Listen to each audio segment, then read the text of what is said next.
आमच्याच मनात कसं सारखं काळं बेरा असेल काही? कसं आहे ना, कावीळ झालेल्या माणसाला जग पिवळं दिसतं ना, तसं झालंय तुमचं. तोंड सांभाळून बोल सुगंधा. माझ्या घरात उभी आहेस तू.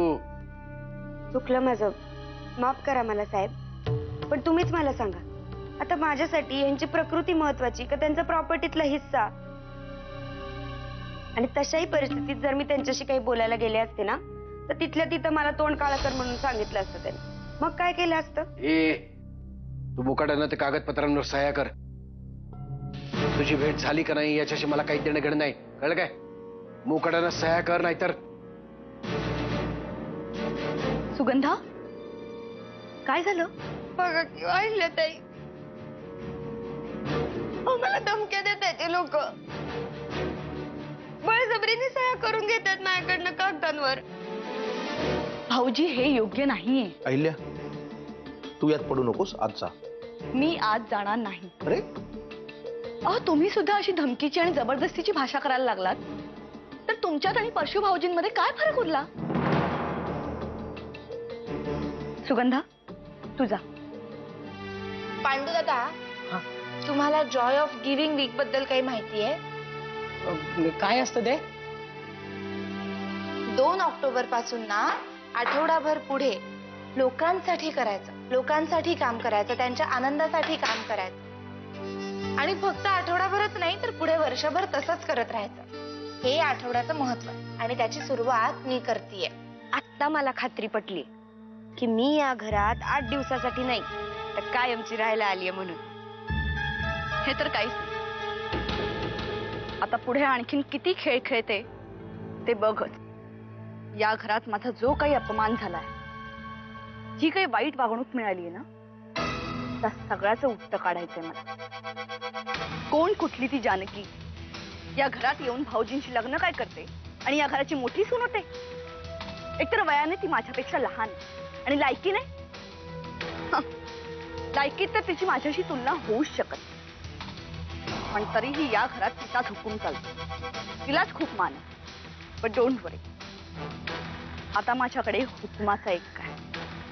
घरात सगळ्यांना असा धडा शिकवेन कोणीही माझ्या वाटेला जाण्याची हिंमत करणार नाही. तुम्ही दोघी काय लढाईला वगैरे गेला होतात का काय? लढायलाच गेलो होतो आणि आता ती लढाई जिंकून सुद्धा आलोय.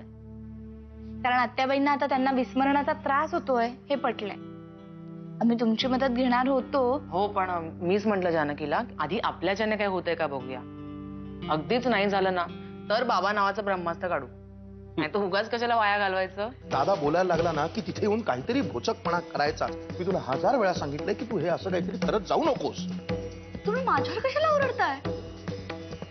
तुम्ही तुमच्या दादांचं ऐकत असाल, पण मी माझी बुद्धी अजून गहाण टाकली नाही. अरे मला जे योग्य वाटलं ते मी केलं आणि मी केलं की तो आगाऊपणा. आणि जानकी मला वाटेल तसं बोलते तेव्हा चालतं. अहिल्या, इथे आता जानकीचा काय संबंध आहे? नाही कसं?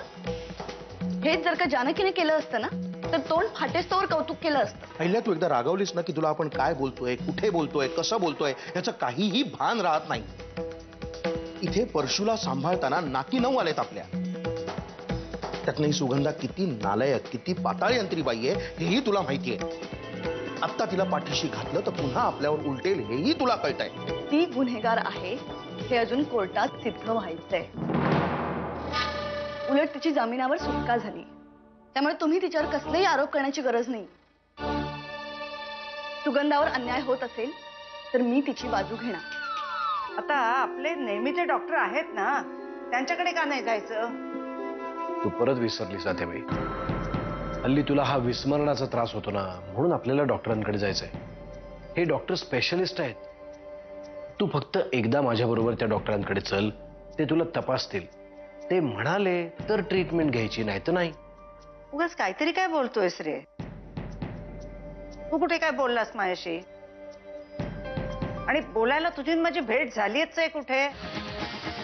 आता गेले काही दिवस घरात नवरात्रच चाललं होतं ना, तुम्हाला वेळ कुठे होता माझ्याशी येऊन बोलायचा? मला नाही आठवत आहे काही.